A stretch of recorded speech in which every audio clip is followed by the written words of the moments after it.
السلام علیکم ورحمۃ اللہ وبرکاتہ۔ الحمد للہ رب العالمین، والصلاة والسلام علی سید الانبیاء وآلہ وآل بیتہ وعلماء ملتہ الراشدین اجمعین، اما بعد فاعوذ باللہ من الشیطان الرجیم، بسم اللہ الرحمن الرحیم، وفي أموالهم حق للسائل والمحروم، وقال عز وجل ولقد كرمنا بني آدم، وقال رسول الله صلى الله عليه وسلم من لم يرحم الناس لا يرحمهم الله، قال عز وجل في شان حبيبه الكريم المصطفى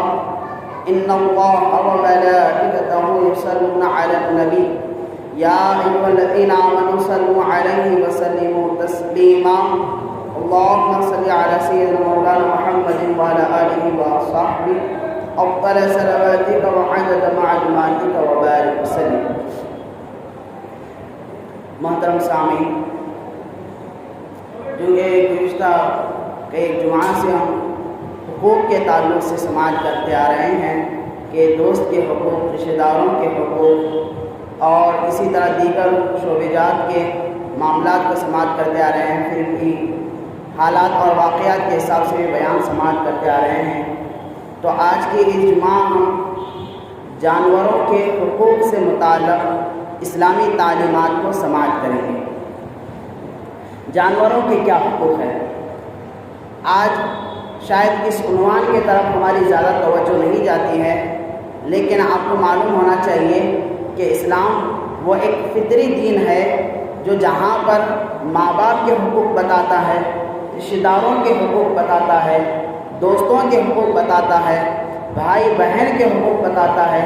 میاں بیوی کے حقوق کو بتلاتا ہے، پڑوسیوں کے حقوق کو بتلاتا ہے اور دیگر اللہ سبحانہ و تعالیٰ کے حقوق کو بتلاتا ہے، وہیں پر یہ پیارا اسلام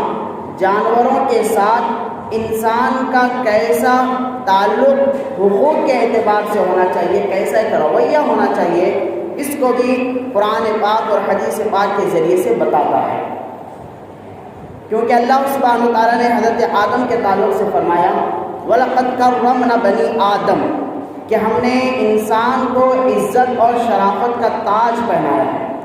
اور اللہ سبحانہ وتعالیٰ کی جتنی بھی مخلوقات ہیں، چاہے جنات ہو، فرشتے ہوں یا انسان ہو، یہ تمام چیزیں جن کو اللہ سبحانہ وتعالیٰ نے پیدا فرمایا ہے، ان میں جو سب سے عزیز اور سب سے محبوب جو مخلوق اللہ سبحانہ وتعالیٰ کو ہے وہ ہے انسان۔ تو اللہ سبحانہ وتعالیٰ نے سب سے بڑا تاج بزرگی کا، عظمت کا، یہ اللہ سبحانہ وتعالیٰ نے افضلیت کا تاج انسان کو پہنایا ہے۔ تو انسان پر یہ ذمہ داری بھی رکھی ہے، چونکہ اللہ کی مخلوق میں سب سے بڑا مقام انسان کا ہے، اور یہ قاعدہ بھی ہوتا ہے جو بڑا ہوتا ہے وہ اپنے چھوٹے والوں کے حقوق کی حفاظت وہ کرے، کیونکہ گھر میں جب کوئی بڑا ہوتا ہے تو اس کا یہ کام ہوتا ہے کہ گھر کے چھوٹوں کا خیال کرے اور ان کو لے کر ایک اچھے پریوار کو آگے بڑھائے۔ تو جو کہ اللہ کی جتنی مخلوق ہے اس میں سب سے بڑا مقام انسان کو ہے، تو اللہ سبحانہ وتعالیٰ نے اس انسان پر چند ذمہ داریاں بھی رکھی ہیں، جہاں پر وہ رشتوں کا خیال کرے وہیں پر وہ جانوروں کے حقوق کا بھی خیال کرے۔ تو اللہ سبحانہ وتعالیٰ قرآن پاک میں ارشاد فرماتا ہے، متقین کی علامت بتاتے ہوئے، اللہ والوں کی علامت بتاتے ہوئے، جہاں پر اللہ سبحانہ وتعالیٰ قرآن پاک میں ارشاد فرماتا ہے سورہ ذاریات میں آیت 15 سے اسٹارٹ ہوتا ہے،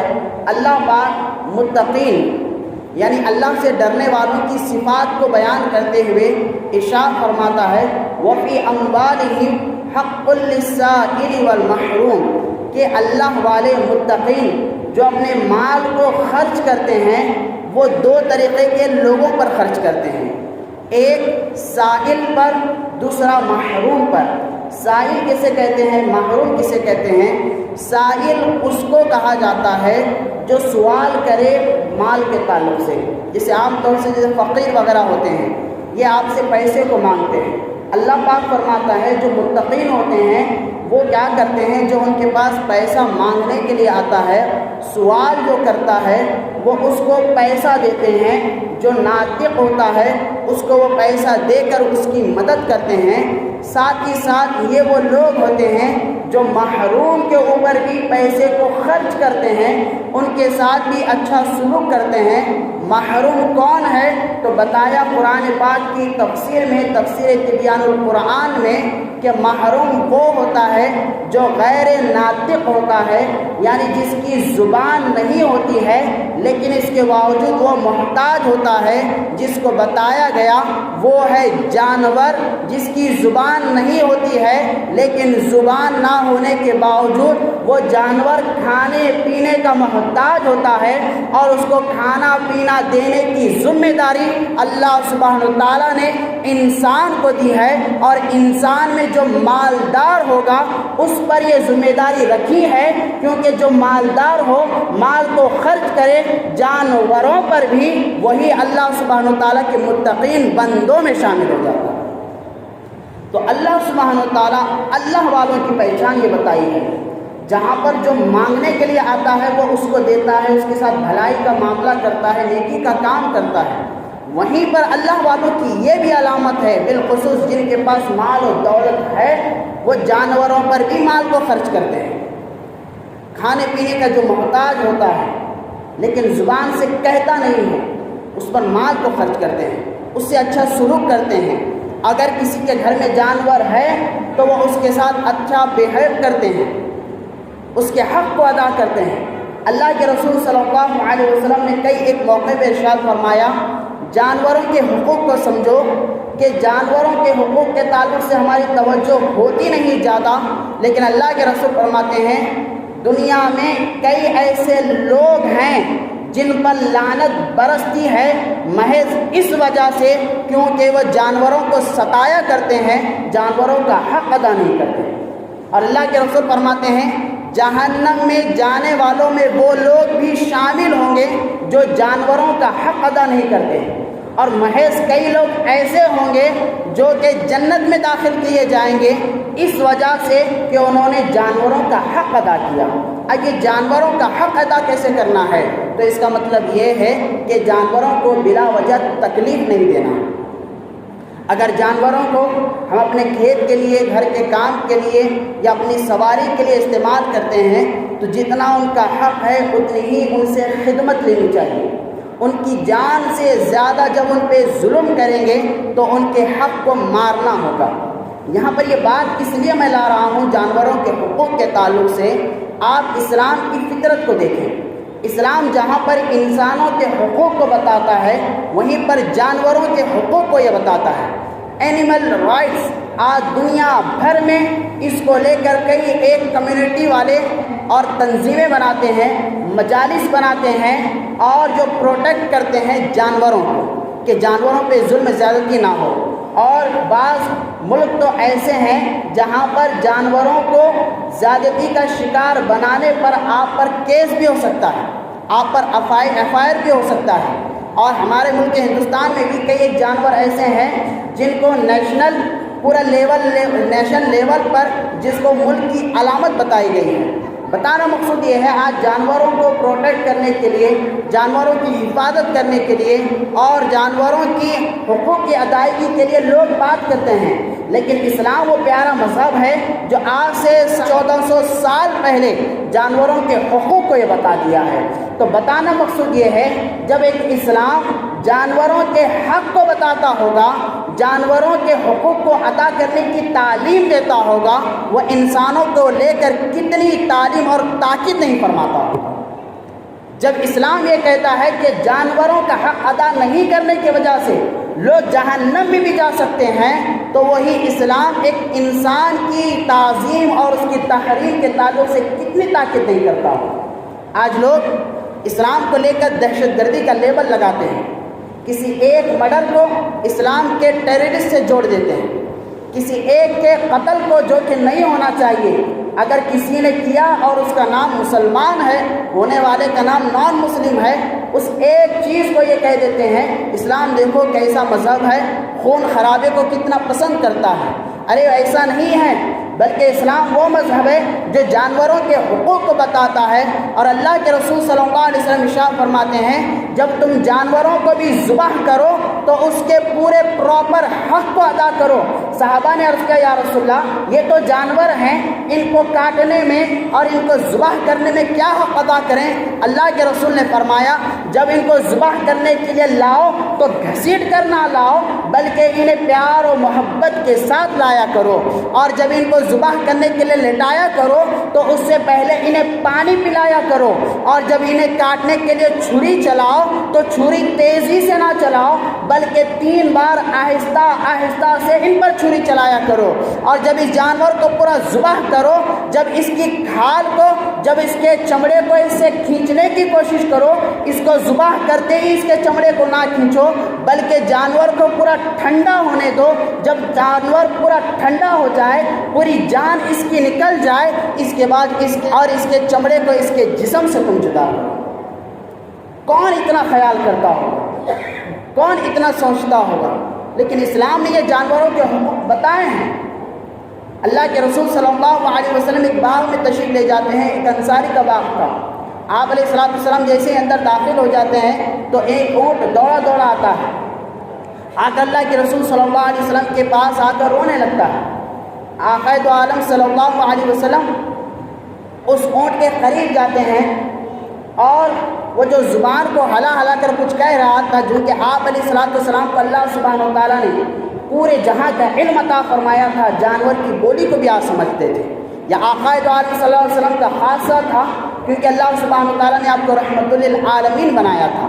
تو ان بے زبانوں کی غم گساری بھی آپ علیہ السلام کیا کرتے ہیں، ان کے تکالیف کو بھی دور کیا کرتے ہیں۔ جانور اپنی شکایت کو پیش کرتا ہے، اللہ کے رسول صلی اللہ علیہ وسلم جیسے اس کی شکایت کو سنتے ہیں، آواز لگاتے ہیں کہ اس جانور کا مالک کون ہے؟ تو ایک انصاری دوڑے دوڑے آتے ہیں، عرض کرتے ہیں یا رسول اللہ یہ میرا اونٹ ہے۔ اللہ کے رسول فرماتے ہیں اپنے جانوروں کا حق ادا کیا کرو، ان سے اتنا ہی کام لو جتنی کہ ان کی جان ہے، ان پر ظلم نہ کیا کرو۔ تم اپنے اونٹ پر ظلم کیا کرتے ہو، اس لیے تمہارا یہ اونٹ تمہارے تعلق سے میرے سامنے شکایت کر رہا ہے۔ ذرا سوچو، میرے سامنے یہ شکایت کر رہا ہے، تمہاری اصلاح تو ہو جائے گی۔ قیامت کے دن یہی اونٹ جب اللہ کے حضور میں تمہارے تعلق سے شکایت کرے گا تو اس دن کی رسوائی کا تمہارے لیے عالم کیا ہوگا؟ خدا کو کیا جواب دو گے جب ایک غیر زبان، جس کے منہ میں زبان نہیں ہے، بے زبان جانور کو تم ظلم کرو گے تو اللہ سبحانہ تعالیٰ کی لعنت تم پر برس پڑے گی۔ تو جانوروں کے حقوق کو آپ علیہ السلام نے ایسے پروٹیکٹ کیا۔ اتنا ہی نہیں بلکہ ایک مرتبہ حضور پاک صلی اللہ علیہ وسلم اپنے صحابہ کے ساتھ جا رہے تھے، راستے میں تو چڑیوں کا ایک بڑا سا جھرمٹ حضور پاک صلی اللہ علیہ وسلم اور صحابہ کے کرام کے اوپر ایسے منڈلاتے رہتا ہے۔ آپ علیہ السلام جب دیکھتے ہیں کہ چوڑی ہے جو چائیں چائیں آواز لگا کر آپس میں گھومتی جا رہی ہے، تو اللہ کے رسول صلی اللہ علیہ وسلم صحابہ سے پوچھتے ہیں کیا معاملہ ہے، چوڑی ہمارا پیچھا نہیں چھوڑ رہی؟ تو ایک صحابی رسول عرض کرتے ہیں یا رسول اللہ صلی اللہ علیہ وسلم بات دراصل ایسی ہے کہ ہم جس مقام پہ تھوڑی دیر پہلے رکے تھے وہاں پر چڑیوں کا گھونسلہ تھا، تو ان چڑیوں کے گھونسلے میں نے چڑیوں کے بچوں کو دیکھا، چھوٹے چھوٹے بچے تھے، بڑے معصوم تھے، مجھے بہت اچھے لگے، اس لیے میں نے اپنے ساتھ میں انہیں لے لیا۔ شاید اس وجہ سے اس چڑیوں کے بچے کی ماں ہمارے پیچھے لگی ہوئی ہے۔ تو جیسے ہی آپ علیہ السلام یہ بات سنتے ہیں، آپ علیہ السلام اتنی ناراضگی کا اظہار فرماتے ہیں اور صحابہ رسول سے فرماتے ہیں آپ فوراً چلے جائیں، ان چڑیوں کے بچوں کو اسی گھونسلے میں رکھ دو۔ کیا آپ اس چیز کو پسند کرتے ہیں؟ اللہ سبحانہ و تعالیٰ محض ایک ماں کے بچوں کو اس کی ماں سے جدا کرنے کی وجہ سے آپ پر اللہ لعنت کو برسائے۔ تو صحابہ کرام عرض کرتے ہیں یا رسول اللہ ہم اس چیز کو پسند نہیں کرتے ہیں۔ اللہ کے رسول فرماتے ہیں فوراً چلے جائیں اور جا کر اس چڑیا کے بچے کو اسی گھونسلے میں رکھ کر آئیں۔ تو آپ دیکھیں اللہ کے رسول صلی اللہ علیہ وسلم فرماتے ہیں چڑیوں کا بھی اپنا حق ہے، ان کے گھونسلوں کو ایسے ہی توڑا نہ کرو، ان کے انڈوں کو ایسے ہی چھینا نہ کرو۔ آج ہمارے پاس نوجوان شوق کے خاطر جب چڑیوں کا گھونسلہ دیکھتے ہیں، کبوتروں کا گھونسلہ دیکھتے ہیں، کووں کا گھونسلہ دیکھتے ہیں یا دیگر جانوروں کا جب گھونسلہ دیکھتے ہیں تو اس کو کیا کرتے ہیں؟ فوراً توڑ دیتے ہیں، ان کے انڈوں کو نکال لیتے ہیں، ماں کو اس کے بچوں کو دونوں کو الگ کر دیتے ہیں۔ ذرا غور فرمائیں محترم سامعین کہ ایک بے زبان جانور کے بچوں کو اس کی ماں سے الگ کیا جا رہا ہے، جب ہمیں اپنی ماں سے الگ کیا جائے گا تو وہ درد کیسا ہو۔ اللہ کے رسول صلی اللہ علیہ وسلم ارشاد فرماتے ہیں ذرا اپنے اوپر بھی غور کرو کہ جب تمہاری ماں کو تمہارے سے جدا کیا جائے گا تو کیسا لگے گا۔ یہ بے زبان ہے، بول نہیں سکتے، تو کیا تم انسان ہونے کے ناطے ان پر زیادتی کرو گے؟ نہیں، گھونسلوں کو بلا وجہ نہ توڑا کرو، انڈوں کو بلا وجہ ان کی گھونسلوں سے نہ نکالا کرو، بچے خوبصورت نظر آئے تو ماں سے جدا نہ کرو، بلکہ یہ سوچو کہ ان گھونسلوں کی حفاظت کیسے کی جائے گی، ان انڈوں کی حفاظت کیسے کی جائے گی، ان بچوں کو اگر کوئی تکلیف ہے تو اس تکلیف کو دور کیسے کیا جائے گا۔ اور جب انسان یہ سوچ کر اس کے ساتھ بھلائی کرے گا، اللہ کے رسول صلی اللہ علیہ وسلم ارشاد فرماتے ہیں ایسا کرنے والے کو بھی نیکی اور ثواب دیا جائے۔ اللہ کے رسول صلی اللہ علیہ وسلم ارشاد فرماتے ہیں، سیاہ ستہ کی حدیث پاک ہے کہ ایک شخص ایک صحرا میں سے گزر رہا تھا، پانی کی بڑی اسے شدت محسوس ہوئی، پانی بہت تلاش کیا، مل نہیں رہا تھا۔ جب سفر کیا نڈھال وہ ہو گیا، نڈال ہونے کے بعد کیا کرتا ہے؟ اسے کنواں نظر آتا ہے تو فوراً دوڑے دوڑے اس کنویں کے پاس جاتا ہے، کنویں میں اتر جاتا ہے، کنویں میں اتر کر پانی کو دیکھتا ہے کہ بہت ڈیپ میں پانی ہوتا ہے، مختصر ہوتا ہے، اور اس کنویں میں اترنے کے لیے راستہ بھی بڑا تنگ ہوتا ہے، جو کہ پانی کی پیاس لگی تھی، نڈال ہو چکا تھا، پانی کے بغیر موت کیا زندگی کیا دونوں ایک ہو چکی تھی۔ تو پانی نیچے ہونے کے باوجود، نڈھال جسم ہونے کے باوجود، تکلیفوں کے ساتھ جان کی جوخم اٹھا کر کنویں میں اتر جاتا ہے، پانی پیتا ہے۔ جب سیر حاصل پورا پانی پیتا ہے، اطمینان جب اسے ہوتا ہے، سکون سے محسوس کرتا ہے، تو ایسے تیسے کر کر کنویں سے باہر آ جاتا ہے۔ جو ہی کنویں کے باہر آتا ہے، اللہ کے رسول صلی اللہ علیہ وسلم ارشاد فرماتے ہیں وہ دیکھتا ہے کہ ایک کتا اسے نظر آتا ہے، اور وہ کتا پانی کی شدت جیسے اسے محسوس ہوئی تھی، کتے کو بھی ویسی پانی کی شدت محسوس ہوئی تھی، جس کی وجہ سے کنویں کے اطراف میں تھوڑا سا پانی گر کر وہاں پر چیکڑ جمع ہوا تھا، تو وہ اس کیچڑ کو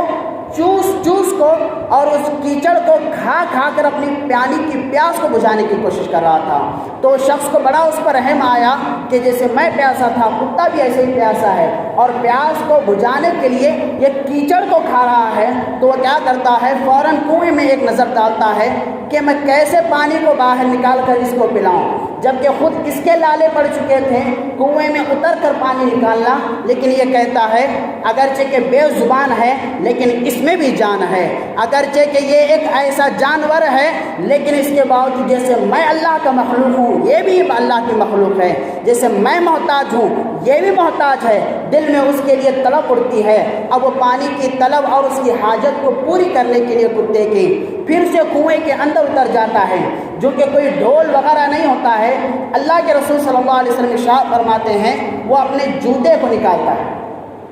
جوتے کو نکال کر جوتے میں پانی کو بھر لیتا ہے، پانی کو بھر کر جوتے چڑھ کر آنا بڑا دشوار راستہ تھا، تو جوتے کو نکال کر پانی کو اس میں بھر لیتا ہے اور جوتے کو اپنے دانتوں میں دبا لیتا ہے تاکہ وہ گرے نہ، دانتوں میں پکڑ کر وہ ایک کے بعد اسٹیپ بائی اسٹیپ کنویں کے باہر آتا ہے، پھر کتے کو پانی پلاتا ہے، پھر نیچے جاتا ہے، جوتے میں پانی بھر کر اور جوتے کو دانتوں میں پکڑ کر باہر آتا ہے، پھر پانی پلاتا ہے۔ جب کتا پیٹ بھر کر پانی پی لیتا ہے پھر کتا وہاں سے چلے جاتا ہے، پھر یہ بھی خوش ہو جاتا ہے کہ میں نے آج ایک کتے کو جو کہ پیاسا تھا اس کو پانی پلایا۔ اللہ کے رسول صلی اللہ علیہ وسلم اس کے بعد ارشاد فرماتے ہیں اے صحابہ کرام سنو، اللہ سبحانہ و تعالیٰ کے خاطر جب اس نے کتے کی پیاس کو بجھائی، اللہ سبحانہ و تعالیٰ کو اس پر اتنا رحم آیا اور اس پر اتنی خوشی حاصل ہوئی، محض کتے کو پانی پلانے کی وجہ سے اللہ سبحانہ و تعالیٰ نے اسے ثواب بھی عطا فرمایا۔ صحابہ کرام نے تعجب کا اظہار کیا، عرض کیا یا رسول اللہ صلی اللہ علیہ وسلم کیا کوئی کتے کو پانی پلانے کی وجہ سے بھی ثواب کما سکتا ہے؟ اللہ کے رسول نے فرمایا صرف کتے کو نہیں بلکہ دنیا میں رہنے والی ہر وہ جانور، ہر وہ انسان جس کے اندر روح بستی ہوگی اور جس کے اندر دل دھڑکتا ہوگا، اگر تم اس کی مدد کرو گے اللہ سبحانہ و تعالیٰ تمہیں ثواب اور نیکی اجر عظیم عطا فرماتے جائے گا۔ اتنا ہی نہیں، اللہ کے رسول فرماتے ہیں کتا ہے سمجھ کر، جانور ہے سمجھ کر، کیڑا مکوڑا ہے سمجھ کر جب تم پر ظلم زیادتی کرو گے تو اللہ کے لعنت کے مستحق ہو جاؤ گے، وہیں پر ان کے ساتھ اچھا تم خیال کرو گے تو تم اللہ کی نیکی کا صدقہ بھی تمہیں مل جائے گا۔ تو محترم سامعین، بتانا مقصود یہ ہے کہ ہر وہ چیز جو جان رکھتی ہوگی اس کے ساتھ نیکی کرنے کا اسلام دعوت دیتا ہے۔ ہر وہ چیز جو اپنے اندر تر جگر رکھتی ہوگی اس کے ساتھ بھلائی کرنے کے اسلام دعوت پیغام دیتا ہے۔ جب آپ غور فرمائیں، ایک کتے کے ساتھ اچھا معاملہ کرنے پر نیکی اور اچھی تعلیم اللہ اور اللہ کے رسول دیتے ہیں تو انسان کے ساتھ ایک اچھے اخلاق کے ساتھ پیش کرنے کی کیسی تاکید اسلام دیتا ہو۔ تو یہ سمجھنے کی ہمیں کوشش کرنا چاہیے۔ آج کل ان عنوانوں پہ ہم نہیں جاتے ہیں، اس موضوع پہ ہم نہیں جاتے ہیں بھئی جانور کیا ہے، اس کا حقوق کیا ہے، اور جانوروں کے تعلق سے بہت ساری لاپرواہی کرتے ہیں۔ اللہ کے رسول صلی اللہ علیہ وسلم ارشاد فرماتے ہیں بنی اسرائیل کے خاتون تھی، بڑی پاکیزہ، نیک پارسا، نماز روزے کی پابند، نیک وکار تھی، ایک بلی کو وہ پالا کرتی تھی، لیکن بلی کے ساتھ اس کی بڑی زیادتی ہوتی تھی۔ زیادتی یہ ہوتی تھی کہ نہ بلی کو وہ کھانے کے لیے کچھ دیتی، نہ پنجرے میں سے اسے چھوڑ دیتی کہ وہ گھوم پھر کر کچھ کھا لے۔ تو اللہ کے رسول صلی اللہ علیہ وسلم نے فرمایا بڑی نیک متقی پرہیزگار تھی، اعمال تو بہت تھے، لیکن جو کہ بلی پر زیادتی وہ کرتی تھی، ظلم کرتی تھی، کھانے پینے کو کچھ نہیں دیتی تھی۔ جب اس کی بلی مر گئی اور جب بلی کے مرنے کے بعد وہ خاتون بھی مر گئی تو اللہ سبحانہ و تعالیٰ نے اس خاتون کا ٹھکانہ جہنم میں بنا دیا۔ وجہ کیا تھی؟ بلی کو ستاتی تھی، بلی پر ظلم کرتی تھی۔ آج ہم بلی کو اپنے گھروں میں پالتے ہیں شوق کے لیے، اور صرف نہ صرف پالتے ہیں بلکہ اس کے ساتھ کھیلتے بھی ہیں اور بچوں کا کھلونا بھی بنا دیتے ہیں۔ اس کے حقوق اور اس کی پارسائی اور اس کے حق کو ادا کرنے تک تو ٹھیک ہے، لیکن اگر ہم اس بلی کو اپنا کھلونا بنا لیں اور بچوں کے لیے ایسے چھوڑ دیں کہ وہ بلی زیادتی کا شکار بھی ہو جائے، کھانے پینے کا خیال نہ کریں، یاد رکھیے یہ شوق ہمارے لیے جہنم کا راستہ بھی بن سکتا ہے۔ شوق اگر بلی کو پالنے کا ہے تو شوق کے لیے نہ پالیں بلکہ اس لیے پالیں یہ ایک اللہ کی مخلوق ہے، ہم سے جتنا ہو سکے ہم اس کا حق ادا کر سکیں، اس کو کھانے دیں، پینے دیں، اچھا اس سے رکھیں۔ اگر ہم اس کو پال تو رہے ہیں شوق کے لیے لیکن دھیان نہیں، توجہ نہیں، کچھ نہیں، بس شوق میں لگے ہوئے ہیں، یاد رکھیں محترم سامعین یہ ہمارے اعمال کی غارت کا سبب بھی بن سکتا ہے۔ وہیں پر اللہ کے رسول صلی اللہ علیہ وسلم ارشاد فرماتے ہیں ایک اور خاتون ایسی بھی تھی جو نماز و روزے تو زیادہ نہیں رکھتی تھی، کوئی اچھے اعمال اپنے نزدیک نہیں رکھتی تھی، لیکن ایک عمل اس کا بڑا ہی محبوب تھا۔ پوچھا گیا یا رسول اللہ وہ کون سا؟ تو فرمایا کہ وہ ایک بلی تھی جو اس کے پاس پیاسی ہو کر آئی تھی، بس اس بلی کو انہیں پانی پلا دیا تھا، اللہ سبحانہ و تعالیٰ کو اتنی اس کی عطا پسند آئی کہ اللہ سبحانہ و تعالیٰ نے جنت کو اس کے حق میں رکھ دیا۔ تو اس لیے میں نے پہلے بھی کہہ دیا تھا کئی لوگ دنیا میں ایسے ہوں گے جو جانوروں کو معمولی سمجھ کر جو ان کا حق ادا نہیں کریں گے اس کے وجہ سے وہ جہنم یا جنت کا راستہ طے کر لیں گے۔ اتنا اسلام ان کے حق کے تعلق سے بیان کرتا ہے کہ اللہ کے رسول صلی اللہ علیہ وسلم ارشاد فرماتے ہیں جانوروں کو اپنی سواریوں کے لیے استعمال کرو، نہ کہ اپنی کرسیاں بنا کر ان پہ بیٹھ جاؤ۔ مطلب کہ اللہ کے رسول فرماتے ہیں جانور کو جب تم سواری کے لے کر آؤ تو اسے سواری ہی کیا کرو، اور سوار ہو کر ایک مقام سے دوسرے مقام پر جاؤ، اور جب سواری تمہاری ختم ہو جائے یعنی تمہاری منزل پر تم پہنچ جاؤ سواری سے نیچے اتر آؤ۔ اگر تم اسی پر بیٹھے رہو گے، ایک بیٹھا ہے، دو بیٹھا ہے، تیسرا مار رہا ہے، چابک سے مار رہا ہے، اللہ کے رسول فرماتے ہیں یہ مومن ہونے کی علامت ہے، یہ حقوق کی تلافی ہونے کی طرح ہے، یہ جانور پر ظلم کرنے کی طرح ہے۔ جانور وہ ہیں جو بے زبان ہے لیکن اللہ سبحانہ و تعالیٰ نے ان کے بھی حقوق رکھے۔ اللہ کے رسول صلی اللہ علیہ وسلم ارشاد فرماتے ہیں چاہے چھوٹا جانور ہو چاہے بڑا جانور ہو لیکن ہر ایک کا حق تمہیں ادا کرنا ہوگا۔ اسلام نے اتنی بڑی تاکید اس کی بیان کی ہے، اس کی اتنی اہمیت کو بتائی ہے، اور بزرگان دین نے اپنے عمل سے اس کو ظاہر کر کے رکھ دیا ہے۔ حضرت عبداللہ ابن مبارک رضی اللہ تعالیٰ عنہ جانوروں کو لے کر اتنے سینسیٹیو تھے اور اتنے ان کے حقوق کو لے کر تڑپ رکھتے تھے کہ ایک موقع پر ایک شخص کے پاس وہ جاتے ہیں اور کہتے ہیں کہ مجھے کوفہ جانا ہے، ایک ملک کو جانا ہے، کیا مجھے جانور کرائے پہ ملے گا؟ تو ان کے ساتھ معاہدہ ہو جاتا ہے کہ فلاں اتنی رقم پر کرائے پر وہ جانور لے لیتے ہیں۔ جب جانور کو لیتے ہیں اور لے کر جانے لگتے ہیں کوفہ کی طرف، راستے میں آپ کا دوست ملتا ہے اور کہتا ہے کہ عبداللہ بن مبارک آپ جانور کے ساتھ یعنی گھوڑے پر سوار ہو کر کوفہ جا رہے ہیں، میرا ایک خط ہے، کوفہ میں ایک فلاں گھر ہے، اس خط کو وہاں تک پہنچا دینا۔ تو حضرت عبداللہ بن مبارک فرماتے ہیں کہ تم جو خط دے رہے ہو، پہلے میں اس گھوڑے کے مالک سے اجازت لوں گا، کیا میں اس گھوڑے کے اوپر بیٹھ کر اس خط کو لے کر اور خط کے اتنے بوجھ کو لے کر کیا میں کوفہ جا سکتا ہوں؟ تو وہ شخص کہتا ہے اے عبداللہ بن مبارک رضی اللہ تعالیٰ عنہ، یہ خط کا وزن کتنا ہے؟ یہ تو ایک معمولی سی بات ہے،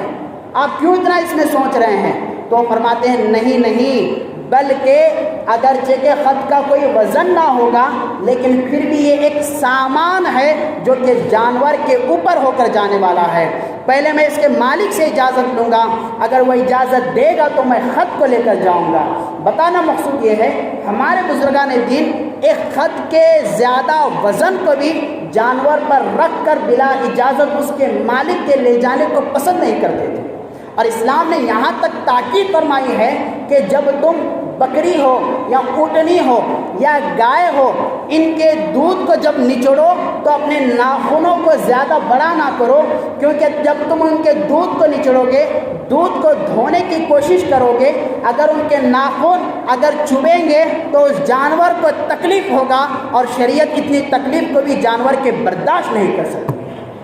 تو ناخنوں کو کاٹ کر، اور ایسا کاٹ کر کہ تمہارے ناخن سے ان کی نتنیوں کو یعنی دودھ کی جگہ پر ان کو تکلیف بھی نہیں ہونا چاہیے، اس چیز کا بھی تم خیال کیا کرو۔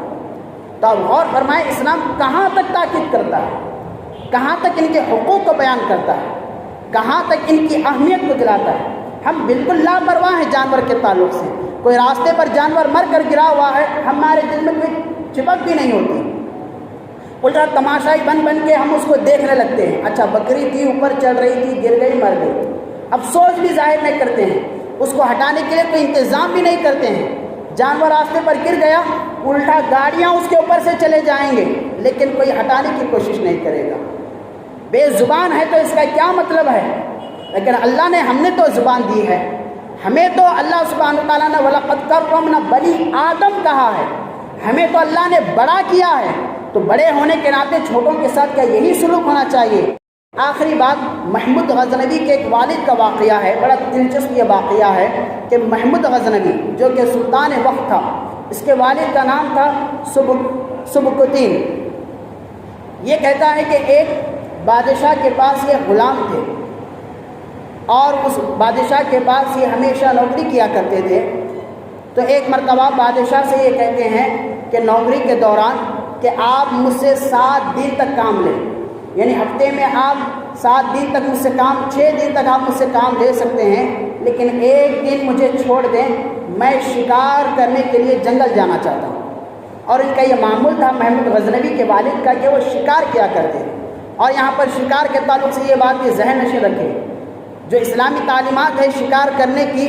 شکار کرنا شوق کے لیے نہیں ہے بلکہ ضرورت کے لیے۔ ضرورت کیسی؟ کھانے پینے کے لالے پڑ چکے ہیں، جنگل میں نکلے ہیں، کھانے پینے کے لیے کچھ نہیں ہے، تو ایسی صورت میں کہا گیا ہے کہ شکار کر کر حلال جانور کا آپ اس کو کھا سکتے ہیں۔ بعض لوگ شوق کے لیے بھی نکلتے ہیں، اجی آج تو ہم بندوق لے کے نکلے ہیں، کس کو مارنا ہے؟ ہرن کو مارنا ہے، شوق میں نکلے ہیں۔ کون ہیں؟ بڑے اچھے لوگ ہیں، ہمارے پاس تو بڑے مشہور بھی لوگ ہیں، کون جاتے ہیں شکار کرنے سب کو پتہ ہے، اور پورے اللہ والے لوگ نظر آتے ہیں، اپنے آپ کو امیر بھی کہلاتے ہیں، اللہ والے کہلاتے ہیں۔ کیا کرنے جا رہے ہیں؟ ہرن کا شکار۔ کیا ہے؟ شوق ہے، ضرورت نہیں، شوق ہے ہمارا۔ یاد رکھیے یہ شوق قانون اعتبار سے بھی غلط ہے، اسلامی نظریے اعتبار سے بھی غلط ہے۔ شوق کے لیے کیا آپ جانور کو ظلم زیادتی کا شکار بنائیں گے؟ جانور کو ماریں گے؟ ضرورت کے حد تک اسلام نے اس کی تعلیم دی ہے، اس کے لیے کہا ہے، شوق کے حد تک نہیں۔ تو ان کو بھی کیا شوق نہیں تھا، محمود غزنوی کے والد کو ضرورت تھی۔ ضرورت کیا تھی؟ چونکہ یہ ایک مقام پر یہ خدمت کیا کرتے تھے، جب جانور کو شکار کر کر لاتے تو یہ جانور ان کے گھر کی ضرورت کو پورا کرنے کے لیے ہوتا، کہ گھر کے اولاد ہیں، بیوی ہیں، ان کے کھانے کے لیے انتظام کیا کرتے ہیں۔ تو ایک مرتبہ یہ شکار کرنے کے لیے ضرورت کے خاطر چل جاتے ہیں جنگل میں۔ جب جنگل میں جاتے ہیں تو سناٹا سا ہوتا ہے، جانور کوئی شکار کے لیے نہیں ملتا ہے۔ بڑا ڈھونڈتے جنگل کے پورا اندر چلے جاتے ہیں، حتیٰ کہ صبح سے شام ہونے آتی ہے لیکن کوئی شکار ہی نہیں ملتا ہے۔ تو بعد میں بڑے پریشان ہوتے ہیں، پریشان ہو کر دیکھتے ہیں کہ پورا مغرب کا وقت قریب آ رہا ہے، تو یہ سوچتے ہیں کہ چونکہ رات ہونے والی ہے مجھے فوراً جنگل سے باہر نکلنا ہے، ورنہ جنگل کے جنگلی جانور کا میں خود شکار ہو جاؤں گا اور وہ مجھے تکلیف پہنچائیں گے۔ تو وہ سوچتے ہیں کہ اب باہر مجھے نکلنا ہے، چونکہ جنگل کے بہت زیادہ ہی اندر آ چکے ہوتے ہیں۔ تو فوراً جو ہی پلٹتے ہیں جنگل سے باہر آنے کے لیے، تو کیا دیکھتے ہیں کہ جانور کا چھوٹا سا ہرن کا بچہ قریب ان کے پاس آ جاتا ہے، جو کہ راستہ بھٹک چکا تھا، اپنی ماں سے الگ ہو چکا تھا۔ تو بڑے خوش ہوتے ہیں کہ چلو جاتے جاتے جانور کا یعنی ہرن کا چھوٹا سا بچہ مل چکا ہے، تو زندہ اس بچے کو وہ پکڑ لیتے ہیں۔ چھوٹا سا وہ بچہ ہوتا ہے، ابھی معمولی سا ہوتا ہے، بھاگ بھی نہیں سکتا ہے، اس کو فوراً پکڑ لیتے ہیں۔ چلو کھانے کا انتظام ہو گیا ہے، چلو گھر جا کر بھی بچوں کو کچھ اچھا میں کھلا سکوں گا۔ تو وہ گھوڑے پر اس کو بٹھا لیتے ہیں، یعنی جانور کے چھوٹے سے وہ ہرن کے بچے کو، اور تیزی کے ساتھ اب جنگل سے باہر نکلنے لگتے ہیں، کیونکہ مغرب کا وقت ہونے والا تھا، رات پوری چھا جانے والی تھی۔ تو بغیر رکے بڑی تیزی کے ساتھ گھنٹہ سوا گھنٹے کی رفتار کے ساتھ وہ باہر نکلتے ہیں۔ بڑی تیزی کے ساتھ جب باہر آتے ہیں جنگل کو پیچھے چھوڑ دیتے ہیں، جب تھوڑے سے بیابان سے باہر نکل کر آبادی میں آ جاتے ہیں، آبادی میں آ کر جانور کو دیکھتے ہیں، چلو آج اچھا شکار ملا ہے۔ جو کہ بڑا ہانپتے ہوئے ان کا گھوڑا آیا تھا، یہ بھی سانس نہیں لیے کہ نیچے اتر جاتے ہیں، نیچے اتر کر اپنے گھوڑے کو سہلانے لگتے ہیں۔ اسی دوران کیا دیکھتے ہیں کہ جنگل سے جس بچے کو یہ اٹھا کر لائے تھے اس کی ماں بھی پیچھے دوڑے دوڑے آ رہی تھی، بڑا دوڑے دوڑے آ رہی تھی۔ تو حضرت محمود غزنوی کے والد کہتے ہیں میں نے یہ سوچا چلو بچے کی وجہ سے اس کا ماں کا بھی شکار ہو جائے گا۔ اب بڑا یہ خوش ہوتے ہیں، تیر نکالتے ہیں ماں کا شکار کرنے کے لیے۔ اسی دوران یہ کہتے ہیں کہ میں نے جب بچے کو دیکھ کر اس کی ماں کو دیکھا تو اس کے ماں کی آنکھوں میں مجھے ایک درد نظر آیا، ایک تڑپ نظر آئی، ایک سوال نظر آیا، جیسے وہ مجھ سے کچھ مانگ رہی ہے۔ میں نے بچے کی معصوم صورت کو دیکھا اور اس کی ماں کی ایک تڑپ کو دیکھا۔ شکار سامنے تھا، ضرورت میرے بچوں کی تھی، کھانے کا ان کا انتظام تھا، لیکن میرا دل اس دن ایسا نرم ہو گیا کہ میں نے جب ماں کی ممتا اپنے بچے کے لیے دیکھی کہ میں گھوڑے پر سوار ہو کر اتنا تیزی سے دوڑ کر آیا ہوں، نہ جانے یہ ماں کتنی تڑپ کر اپنے بچے کے لیے آئی ہے۔ تو یہ کیا کہتے ہیں، میں نے اس بچے کو گھوڑے سے نیچے اتارا جس کو میں نے ڈھانپ کر رکھا تھا اور اس کی ماں کے طرف چھوڑ دیا۔ جیسے وہ ماں کے طرف چلے جاتی ہے، ہرن کا بچہ، ہرن کیا کرتی ہے، اپنے بچے کو گود میں لے لیتی ہے، ٹانگوں میں اسے لے کر اس کو دبانے لگتی ہے، پھر اس کے بعد اسے چاٹنے لگتی ہے۔ محمود غزنوی کے والد کہتے ہیں کہ میں اس ماں اور بیٹے کی ممتا کو دیکھ رہا تھا، اسی دوران اس ہرن نے ایک محبت بھری نظر میرے طرف دیکھا تو میں نے اس کے چہرے کو دیکھ کر خوشی کا اظہار کیا۔ اس نے ایک نظر مجھے دیکھا، پھر پلٹ کر ایک نظر آسمان کے طرف دیکھا۔ محمود غزنوی کے والد کہتے ہیں جتنا سکون، جتنی راحت مجھے ایک شکار کو چھوڑ کر ہوئی تھی، کبھی شکار کو مار کر اتنی راحت مجھے نہیں ملی تھی، جتنی خوشی اس بچے کو آزاد کر کے ملی تھی، اتنی خوشی بڑے سے بڑے جانور کو مار کر شکار کر کر مجھے نہیں ملی تھی۔ بڑا خوش ہوا میرے لیے دن تھا۔ میں رات گھر گیا اور میں نے وضو کیا، نماز عشاء ادا کی، تھوڑا سا کھانا کھا لیا، باوضو ہو کر میں سو گیا۔ محمود غزنوی کے والد کہتے ہیں جب میں سو گیا، رات کا آخری جب حصہ مجھ پر آ گیا تو میں کیا دیکھتا ہوں، میرا گھر کیا ہے، چمکتا ہوا نظر آتا ہے، دمکتا ہوا نظر آتا ہے، مہک ہر طرف پھیلی ہوئی ہے۔ میں کیا دیکھتا ہوں، ایک نورانی چہرے والا میرے محمد رسول اللہ میرے خواب میں آئے ہیں اور مجھ سے کہہ رہے ہیں اے بندہ مومن کیا ہم تجھے سلطان وقت بنا دیں گے، تو انسانوں پر ایسے ہی رحم کرے گا جیسے تو نے ہرن کے بچے پر رحم کیا ہے۔ آپ فرماتے ہیں میرے ہوش اڑ گئے، میں نے کہا یا رسول اللہ میں ایک غلام ہوں، میں ایک نوکر ہوں، مجھ میں کہاں بادشاہی والی صلاحیتیں ہیں، لیکن اللہ کے رسول نے ان کے خواب میں آ کر بشارت دی۔ آپ نے فرمایا کہ اے بندہ مومن سن لے، جو تو نے آج ہرن کے بچے کے ساتھ سلوک کیا ہے، جو رویہ تو نے اختیار کیا، جو ماں اور بچے جو بچھڑے ہوئے تھے، جو بچھڑے ہوئے ماں اور بچے کو تو نے ملایا ہے، جو جانوروں کی زبانی کو نہ سمجھتے ہوئے ان کے دل کو جو تو نے ملا دیا ہے، اللہ کو اتنی یہ ادا پسند آئی ہے اور اللہ نے تیرا فیصلہ کر دیا ہے کہ اللہ سبحانہ و تعالیٰ تجھے سلطان وقت تجھے بنا دے گا، تیری بادشاہت تجھے عطا فرمائے گا۔ ہوا بھی ایسے ہی محترم سامعین، آگے جا کر سلطان محمود غزنوی کے والد سلطان بنتے ہیں، پھر ان کی اولاد کو بھی اللہ سبحانہ و تعالیٰ بادشاہت سے بھی عطا فرماتا ہے۔ بتانا مقصود یہ ہے محترم سامعین، کریں گے ہم رحم اہل زمین پر، خدا مہربان ہوگا عرش بری پر۔ یہ بے زبان جانور ہیں، کہہ نہیں سکتے کر کے ظلم نہ کریں، بلکہ یہ بھی اللہ کی بارگاہ میں ہمارے لیے ہماری زیادتوں کے تعلق سے بھی بیان کریں گے، ہمارے تلفی کے تعلق سے بھی بیان کریں گے، اگر ہم نیک سلوک بھی کریں گے اس کو بھی خدا کے حضور میں کھڑا کر دیں گے۔ تو بہرحال محترم سامعین، بہت ساری باتیں ہیں کہنے سننے کے لیے، لیکن وقت اتنی اجازت نہیں دیتا کہ آگے کچھ کہہ سکیں۔ ان کلمات پر اپنے بات کو یہیں پر ختم کرتا ہوں اس دعا کے ساتھ کہ اللہ سبحانہ و تعالی ہم تمام کو جانوروں کے حقوق کی ادائیگی کی توفیق عطا فرمائے۔